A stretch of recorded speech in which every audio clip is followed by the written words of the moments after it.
Hello दोस्तों, नमस्कार, पहला प्रणाम। कैसे हैं दोस्तों? आशा करता हूं आप सब बढ़िया होंगे। जैसे कि दोस्तों मैं काफ़ी समय के बाद आज ब्लॉग स्टार्ट कर रहा हूं, क्योंकि थोड़ा सा शरीर भी अस्वस्थ हो गया था और थोड़ा ब्याह शादियों में जाके थोड़ा सा हो ही जाता है फिर, तो बाकी मैं कंटेंट बना नहीं पाया।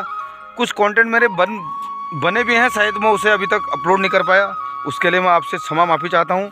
तो दोस्तों जैसे कि आज मैं आ रखा हूँ कटिमा गजार बितालघाट से पड़ता है दोस्तों 8 किलोमीटर के दायरे में ये कटिमा गजार क्षेत्र है। तो ये बितालघाट ब्लॉक में आता है दोस्तों। कुछ इस तरह से यहाँ पर एक हमारे मित्र हैं महाराज जी, तो उनसे भी मैं आपको अभी मिलाता हूँ। तो कुछ इस तरह से उन्होंने यहाँ पर खेत खलियान से दोस्तों काफ़ी मेहनत के साथ साथ उन्होंने तार बाड़ जो भी घेराबंदी आप देख रहे हैं, मैं आपको अभी पास में लेके जाके थोड़ा दिखा दूँगा। और कुछ इस तरह से उन्होंने यहाँ पर खेती से जो जुड़ी हुई देख रहे होंगे आप, हर चीज़ें, गेहूं भी हैं और कुछ उधर आलू भी हैं और कुछ साग सब्जी। और मेन चीज़ यहाँ पर मैंने ये चीज़ देखी कि यहाँ पर जो प्याज का पौधा होता है वो भी इन्होंने उगा रखा है। तो किसी मित्र को भी अगर ज़रूरत होगी तो इनसे संपर्क करें। इनका नंबर मैं आपको डिस्क्रिप्शन पर डाल दूँगा। बाकी आप देख रहे होंगे यहाँ पर प्याज का पौध इस तरह से इन्होंने तैयार की हुई है और कुछ उधर भी है, मतलब पर्याप्त मात्रा में है। इधर को लेके चलता हूँ तो दिखाता हूँ आपको मैं कुछ आलू की खेती। देखिए आप, कुछ इस तरह से उन्होंने यहाँ पर आलू की खेती की हुई है। काफ़ी अच्छे ग्रोथ पे हो रखी है, आलू पेड़ काफ़ी अच्छे हो रखे हैं। इन्होंने इसमें जो भी मटेरियल डाला हुआ है वो इनसे मैं अभी आपसे परिचय करा दूँगा। अभी आने वाले हैं, उनसे मैंने फ़ोन कॉन्टेक्ट में बात कर लिया है महाराज जी से, तो ये पहुँच रहे हैं। अब हमारे खास मित्र हैं।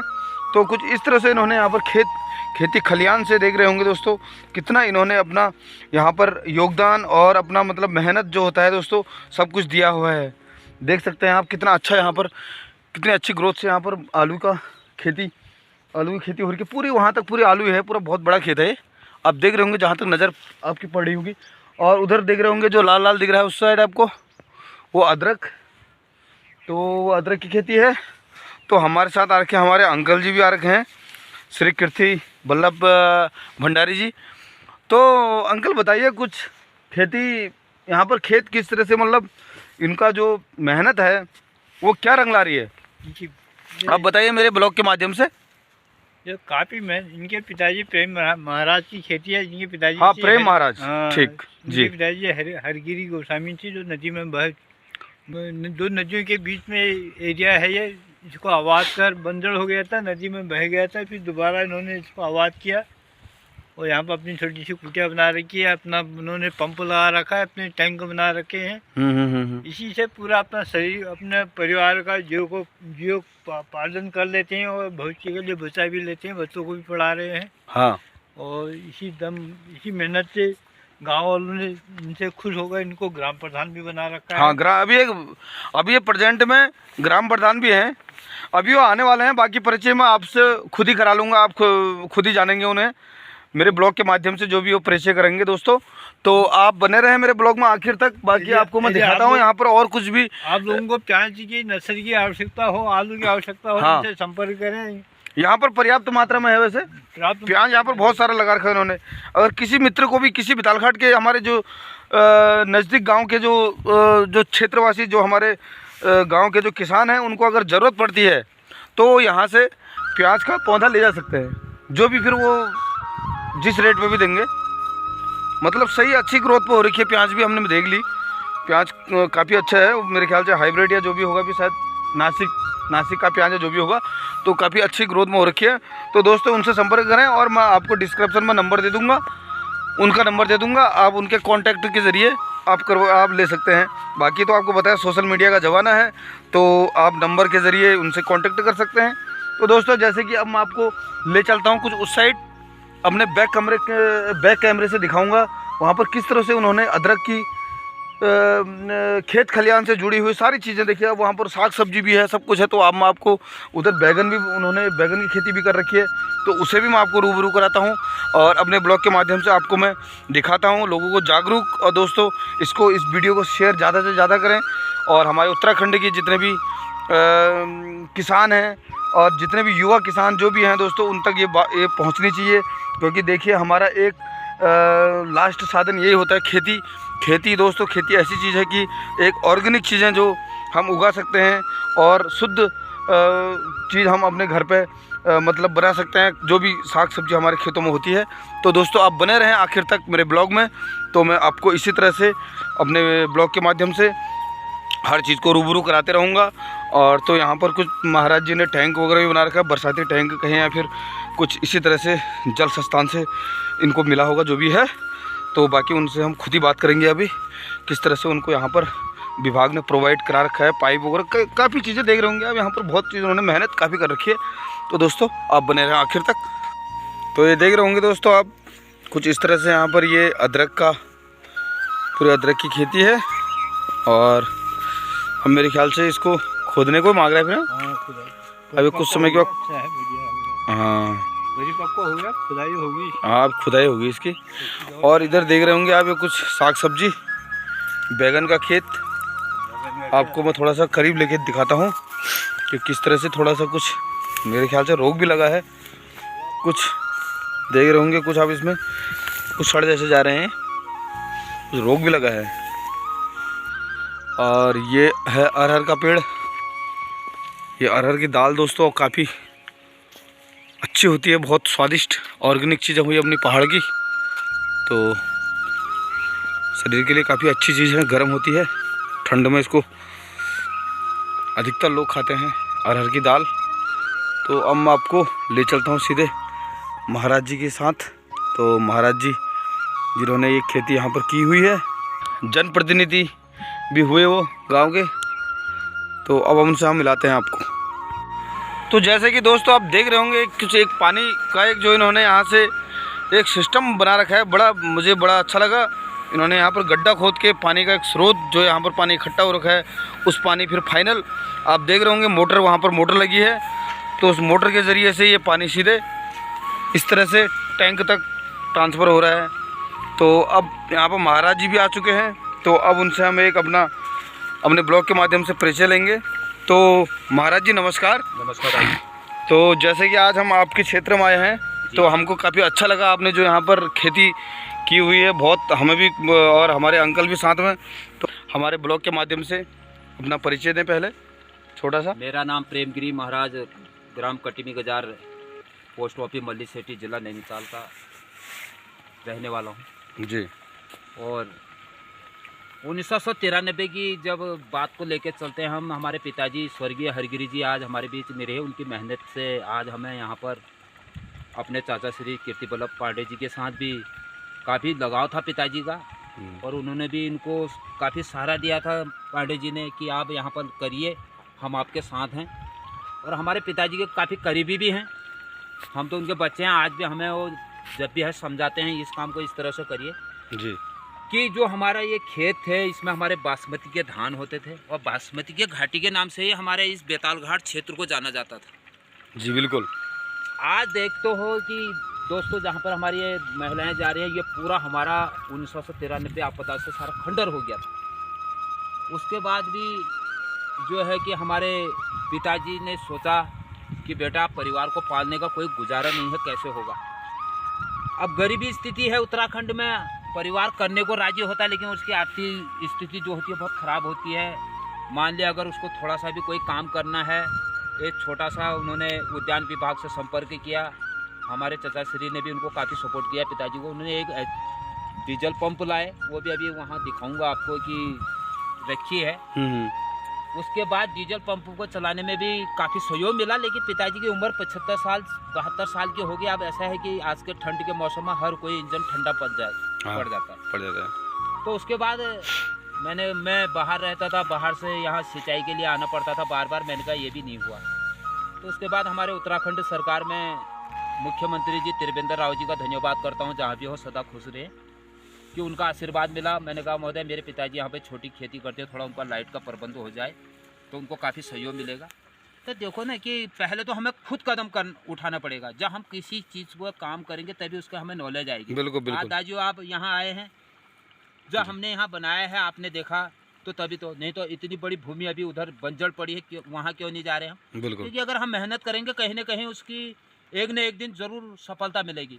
जी हालांकि हमारा पहाड़ का आदमी इतना काम करता है लेकिन उसको मिलता नतीजा कुछ नहीं है। लेकिन यह है कि दाजू अगर हम मंडी में भी जाएं, आलू पता नहीं कौन सा आलू आ रहा है, क्या आ रहा है, आज नेचुरल चीज़ें होंगी, जैविक खेती का हमारा उसमें कोई खाद नहीं चलता, बिल्कुल ऑर्गेनिक हुआ।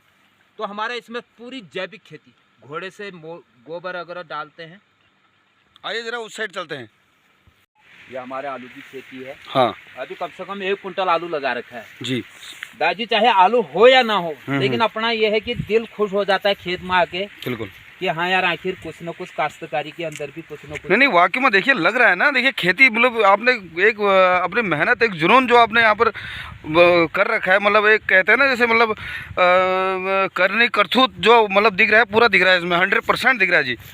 हाँ बताइए जी महाराज जी, यहाँ पर जब आपने किस तरह से इसकी मतलब कैसे प्रोसेसिंग की इसकी, जरा खेती आलू की कितना टाइम के बाद ये हुआ ये बताइए। ये जब हमने किया तो पहले तो जंगली जानवरों का बड़ा आतंक था दाजू यहाँ पर। हाँ, तो मैंने सोचा कि मतलब जब हम इस पर कदम रखते हैं तो हमें टेंशन ये भी रहती है कि पानी आएगा कि नहीं आएगा। बिल्कुल मेन चीज़ है पानी, पानी है तो जीवन है। मैंने सोचा समझा, फिर मैंने कहा कुछ न कुछ तो इसका जरिया ढूंढाई जाए जी। फिर पिताजी कर गए थे, इसको थोड़ा सा गड्ढा बनाया था उन्होंने, मैंने भाई लोगों से सहारा लिया, तो गड्ढा बना के आप पानी भरपूर चला, तो अब मुझे उमंग बढ़ रही है कि मैं इसको अभी और करूँगा। अभी हमारे बीच में हमारे मोहित बिष्ट जी भी हैं जो लगमाई यूके के नाम से जाने जाते हैं। हाँ। उनका भी भाई साहब का धन्यवाद करता हूँ, जहाँ भी वो खुश रहे हैं जी, कि उन्होंने मुझे काफ़ी सहयोग दिया। यहाँ पर आलू लगाए थे उधर वाले खेतों में 80 किलो पीस में, फिर आपदा आ गई थी, माता जी यहीं रहती थी रात को। अच्छा, इस कुटिया में? ये कुटिया में, ये हमारे पिताजी ने बनाई थी अपने रहने सहने के लिए कि हम खेत बेचते, क्योंकि जंगली जानवर दाजू यहाँ ये मिलड़ नहीं छोड़ता है, क्योंकि आगे पीछे सारे खेत बंजर पड़े हैं। तो यहाँ हमारे को टेंशन ये होती थी कि अगर हम खेती में अगर करें तो पहले हमें ये जंगली जानवर का सावधान ढूंढना है। बिल्कुल बिल्कुल, मेन चीज तो वही है। तो मैंने उसके बाद ये हमारे महिला समूह चल रही है। नहीं आपने तो वैसे तार बाड़ तो कर, आपको तो यहाँ पर काफी अच्छा वो रखा है यहाँ पर तार बाड़ लगाई दाजू। जब कोशी आई तो पिताजी ने अदरक लगाई थी। हाँ। तो हमारे जो पहाड़ के अपने घरेलू जानवर होते हैं वो भी, अगर जानवर को जहाँ घास मिलेगी वहीं जाएगा। बिल्कुल जाएगा। तो मैंने कहा यार ये अदरक को तो मेरे को बचाई जाए, तो मैंने घर के जाके जेवर बेच के मैंने कहा कोई बात नहीं और कमा लूंगा, लेकिन ये जहजात अगर मेरी है, क्योंकि हमारे घर में अगर जेवरात भी होता है इसीलिए होता है कि आदमी को अगर कभी भी आपत्ति आती है तो उसका काम आए। मैंने अपने जाके गोलाबंद बेच के मैंने पूरा तार बाड़ करके दाजू, अभी मेरा अदरक ये है तार बाड़ से रुकी है जमीन, ये पूरी फसल बाड़ से। अगर शायद तार बाड़ नहीं होता तो फिर ये कहाँ रहता? मेरा हौसला तो जंगली जानवर ज्यादा भी होता और मेरा हौसला भी टूट गया था। हौसला टूट जाता है क्योंकि आपदा भी आ गई थी। लेकिन मैंने कहा जब तक सांस है तब तक चलते रहना है। बिल्कुल, बहुत बढ़िया, बहुत अच्छा, आपने बहुत ही अच्छा किया है। बस दाजू ये आप लोगों की मेहरबानी है, कृपा है, क्योंकि आप हमें हमेशा सपोर्ट करते रहते हैं मुकेश भाई जी। कि मैं भी यही कहता हूँ कि सरकार करती है, लेकिन सरकार को ऐसे जो हमारे काश्तकार हैं उनको देखना चाहिए। बिल्कुल, क्योंकि थोड़ा सा सरकार का भी दायित्व बनता है कि जो किसान कर रहा है हाँ, उसको मिलना चाहिए जी, चाहे वो किसी प्रकार का भी हो। अब ये देखो कि हम कहते थे पहले मूली लगाते हैं तथा हम मूली का हमें कोई रेट मिले, तो मैंने एक गाजर भी लगाई यहाँ पर जी। तो मैंने कहा एक बार देख तो ले, आजमा तो ले हाँ। कि आखिर गाजर होती है कि यहाँ नहीं होती। ना बिल्कुल हो रही है, हमने वो देखी। दाजू बड़ा दिल खुश होता है इसको खोद के जी। बच्चे भी हमारे खुश हो जा रहे हैं, वो बच्चे जब आ रहे हैं बोला पापा हम तो खेत में चलते हैं गाजर खाते हैं ये। अब यह है कि दाजू देखिए दोस्तों, देख सकते हैं आप महाराज जी हाथ में गाजर, देखिए आप बिल्कुल ऑर्गेनिक तरह से उगाया गया है। यहाँ पे आप देख रहे होंगे फल थोड़ा सा छोटा लेकिन है ओरिजिनल, बिल्कुल कोई इसमें कोई बीमारी का कोई वो नहीं हो सकता है, क्योंकि ये बिल्कुल जैविक खाद से उगाई गई है। तो महाराज जी बताइए कैसे क्या आपने? मैंने ये क्या किया दाजू, मैंने कहा यार मेरा सपना है कि अपने घर के खाने के लिए तो कुछ नहीं, बेचना तभी है। देखो दाजू हमें टमाटर रोज चाहिए, प्याज हमें रोज चाहिए, लहसुन हमें रोज, बिल्कुल बिल्कुल, हमें बेचने से कोई मतलब नहीं। हमारे पास पहले परिवार दाजू, मेरे पिताजी ने जब से खेती करी, हमने बेताल घाट हमारा नज़दीक पड़ता है, हमने कभी वहाँ की सब्जी नहीं देखी। अच्छा, घर के आलू भगवान की दया से हो जाते हैं। प्याज हमें चाहिए, हमें ये जरूरत नहीं है कि आप सब्जी क्या खाएं। दाजू अभी पालक भी बोई थी, ये पालक मैंने परसों निकाल दी है, और अभी ये गुड़ाई नुड़ाई करने के बाद मैंने भाई इसमें फिर आलू लगाए जाए। और ये अभी प्याज की पौध तैयार हो रही है। अदरक देखिए दाजू कि अदरक को हमारे खेती में सबसे बड़ा राजा माना जाता है। बिल्कुल माना जाता है। अभी पिछले साल से अदरक का रेट नहीं है, हाँ। फिर भी मैंने कहा कोई बात नहीं, जबकि व्यापारी आ रहे हैं यहाँ पर। मैंने कहा भाई साहब पहले तो मैं इसको पूरा बीज लगाऊंगा, उसके बाद जो मेरे पास बचेगा उसको मैं निकालूंगा, क्योंकि दादी यही मेरे पास है और कुछ भी नहीं है। सही बात है। और ये हमारे पिताजी जब रहते थे, मसान बुब जो है हमारे यहाँ पल्ली तरफ, तो ये हमारे पिताजी की कुटिया है। हाँ। काफी संघर्ष किया उन्होंने, उस टाइम पर झोपड़ी यहाँ तक बनाई थी। अच्छा। अगर भाई लोगों ने पहले भी लाइव देखी होगी, हाँ हाँ हाँ। तो रहने का प्रबंध यही ठहरा उनका। और ये कुटिया है उनकी। अच्छा, ये कुटिया है। भाई साहब अभी ये हमारे पिताजी की तस्वीर है, माँ गर्जिया मंदिर का विराजमान है। अच्छा, बिल्कुल। और ये पिताजी की हमारी तस्वीर है। हमने कहा ये हमारी ईजा भी कहती है कि आप देख सकते हो दोस्तों, मेरे ब्लॉग के माध्यम से उनकी तस्वीर है, इनके जो पापा है का ही सहारा है। मैंने कहा जब तो हमारी जिंदगी, हम अपने पिताजी को भूलेंगे नहीं जी, और जो भी होगा जिंदगी में करते रहेंगे हम। तो दादी बहुत अच्छा है, क्योंकि हमारे पहाड़ का आदमी कहता है कि पहाड़ में कुछ नहीं, बहुत कुछ है करने वाला चाहिए। बिल्कुल बिल्कुल।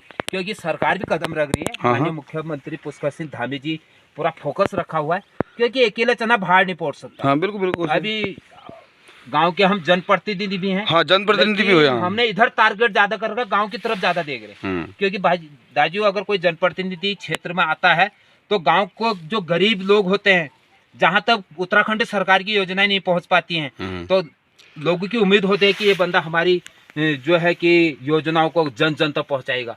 दाजू भूमिया बुब्बू का आशीर्वाद है, आप लोगों का सहयोग है, क्योंकि कोई भी जनप्रतिनिधि हो, चाहे वो कोई कुछ भी हो, जब तक तो उसको सहारा नहीं मिलेगा कुछ नहीं होगा। दाजू इधर अगल बगल में मैंने अपने पड़ोसियों से भी बोला कि आप अपनी जमीन को करिए, मुझे सहारा दीजिए, और मैं इसमें पूरा, आप देखो इतनी खेती में मत सिंचाई कर रहा हूँ, अगर एक भाई और बना रहा है बिल्कुल तो होता है, तो मेरे को भी तो जंगली जानवर से कम दिक्कत आएगी। सही बात। लेकिन अकेला अगल बगल में आप खेती दे सकते हो, सब बंजर पड़ी है। हाँ। लेकिन हमारा यहीं पर आशीर्वाद है। आज आप लोग यहाँ पर पहुँचे, मुझे काफी खुशी हुई। देखो दाजू, काम कुछ भी करे, जिंदगी छोड़ के इंसान चले जाता है, लेकिन ये नाम रह जाता है, नाम रह जाता है। धन्यवाद मुकेदा, आपने हमारी पिताजी की अमानत पर आज फुल होगा दाजू। तो कितना रुपया हाथ जाएगा ये अगर मैं अपने ब्लॉग के माध्यम से, क्योंकि लोग देखेंगे तो जिसको जरूरत होगी तो वो शायद आपसे कांटेक्ट कर सकते हैं। बिल्कुल करेंगे, क्योंकि देखो दाजू अभी मेरा, क्योंकि ज़रूरत अभी बहुतों को पड़ती है ना, हर कोई पौधा नहीं लगाता है, तो भैया ऐसा है सब खरीदते हैं आज के दिन। आपके पास पर्याप्त मात्रा में है? वैसे पूरा पर्याप्त मात्रा में भी है। ये इसमें एक बात और बताऊं, इसमें हमारा कुछ पड़ोसी गांव हमारा धारीगोड़ पड़ता है। अच्छा। और उन बेचारों को क्या है ना कि वहाँ बंदरों का आतंक ज्यादा हो गया है। हाँ। पानी की दिक्कतें आ रही है, तो उन्होंने कहा यार आपके पास अच्छी खेती है, आप इसको करो। मैंने कहा भाई लोगों को जितनी पौध देनी है दो, कोई बात नहीं। अच्छा। लेकिन हमारे इसमें 2-3 परिवारों की पौध है। अच्छा। लेकिन किसी भाई को भी अगर पौध चाहिए, तो खेती करने वाला है, उसको पौध पूरी उपलब्धता से मिलेगी, क्योंकि मेरे गांव क्षेत्र में भी बहुत पौधे हैं, कोई दिक्कत नहीं। बाकी उधर को ले चलते हैं थोड़ा सा टैंक की ओर। यहाँ पर किस तरह से पानी का एक निकासी होती है दोस्तों, इनकी मेहनत देखिए आप। बिल्कुल कहते हैं ना, मेहनत करके जो एक फाइनली एक रिजल्ट मिलता है, तो अगर ऐसे किसानों को नहीं मिले तो फिर किसको मिलेगा बताओ, क्योंकि मेहनत कर रहे हैं। कुछ भाई लोग बोलते भी हैं भैया उसका हो रखा है, इसका हो रहा है, तो ये मेहनत सबसे बड़ी चीज़ है करनी। अगर कुछ करेंगे नहीं तो फिर क्या होगा, कुछ नहीं होगा।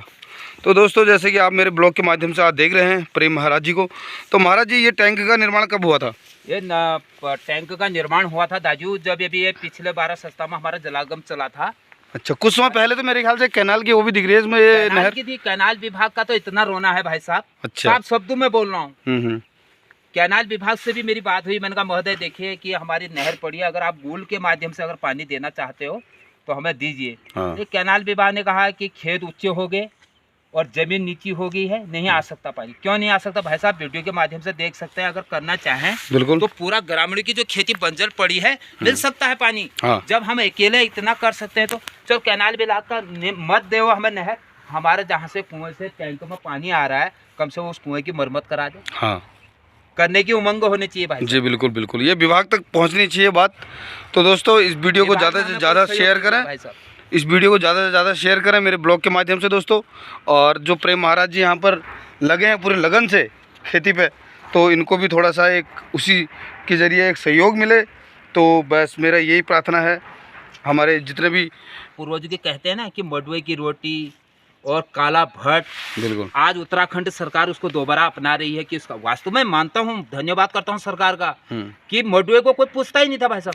आप मडुए का रेट इतना हाई फाई चल रहा है, मैंने कहा इस बार जिंदगी रहने, क्योंकि मेरे पास भी हम दो हमारे दो वाला हिसाब करने वाला कोई नहीं है, लेकिन मेरा सपना है कि अगले बार इस अगर भगवान ने इस जमीन को रख दिया, क्योंकि आपदा की जगह पे है, लेकिन भाई साहब पूरा मडुआ से लहरा दी।